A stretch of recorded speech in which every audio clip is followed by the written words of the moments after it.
Super 爱豆的笑容都没你的甜，8月正午的阳光都没你耀眼，热爱105度的你，滴滴青春的蒸馏水。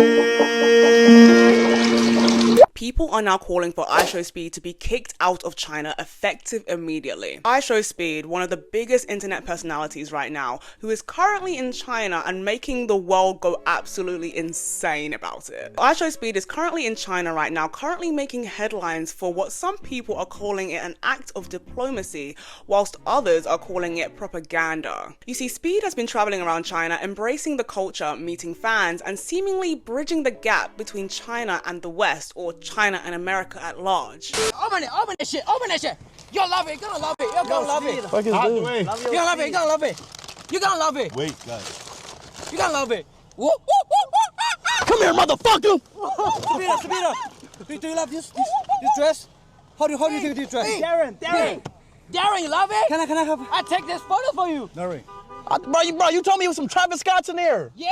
In fact, many people, including Chinese citizens themselves, have actually praised him for promoting peace and cultural appreciation between America and China. But on the flip side, there has been major backlash, with critics arguing that Speed is unknowingly and unintentionally, or maybe knowingly, helping China's global image despite the country's well-documented human rights violations. So let's break this down. Now, Speed has been live streaming from China, interacting with the locals and trying out the food alongside learning about their traditions. And to me and everyone that's watching, he's shown genuine excitement about their traditions and has shown genuine curiosity, which people have found refreshing, because let's be honest, people over here in the West don't tend to have a nice word to say about anything to do with China. And so for a lot of viewers, they see this as a wholesome exchange, given the current tensions between China and America right now especially, whether that be trade wars, the TikTok ban, even military tensions. It is honestly so very rare to see an American influencer engaging with China in such a positive light.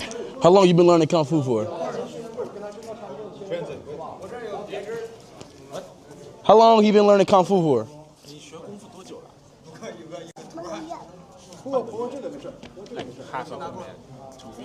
2 weeks? That's it? He just started.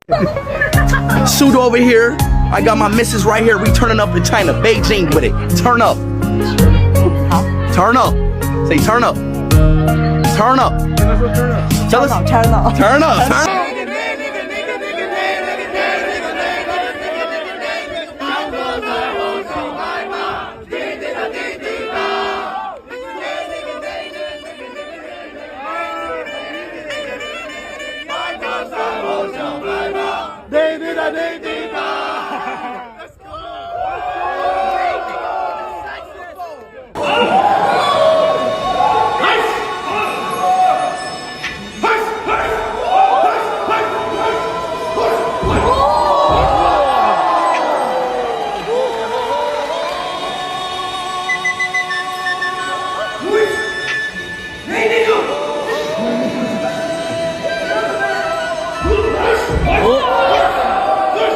Everybody was kung fu fighting. Some are even taking it a step further and saying that Speed is actually doing more for China and US relations than some politicians are actually doing right now. For many people in China, having a foreign influencer like Speed actively embrace their culture and country rather than being critical and criticizing it is a very, very, very big deal. Because in case you don't realize it, he's technically humanizing them in a way that most Westerners don't. Instead of solely focusing on their governmental issues, he's focusing more on the people and the culture and the beauty that there is in it. Now, while Speed might be enjoying his trip, critics are arguing right now that his presence in China is actually helping legitimize a country with a long history of human rights violations. You see, people aren't mad at him for liking the culture. No, people are upset that he's ignoring the darker side of China's political reality. For example, a massive one would be the Uyghur genocide, where China has been accused of running massive internment camps for Uyghur Muslims in Xinjiang. In fact, reports from human rights organizations described forced labor,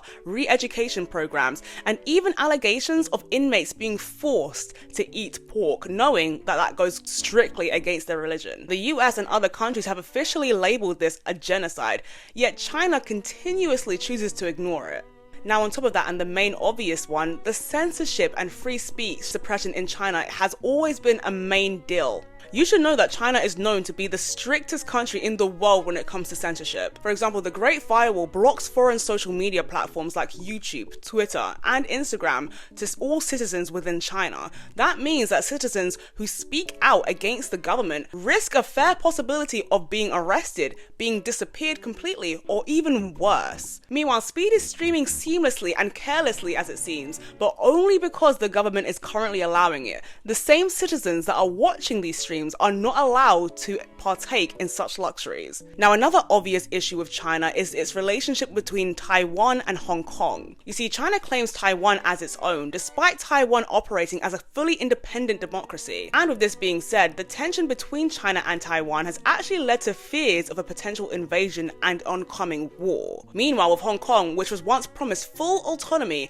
has had its freedoms fully stripped away, with pro-democracy activists jailed and silenced. You see, a lot of influencers and businesses carefully avoid politics when they engage with China altogether.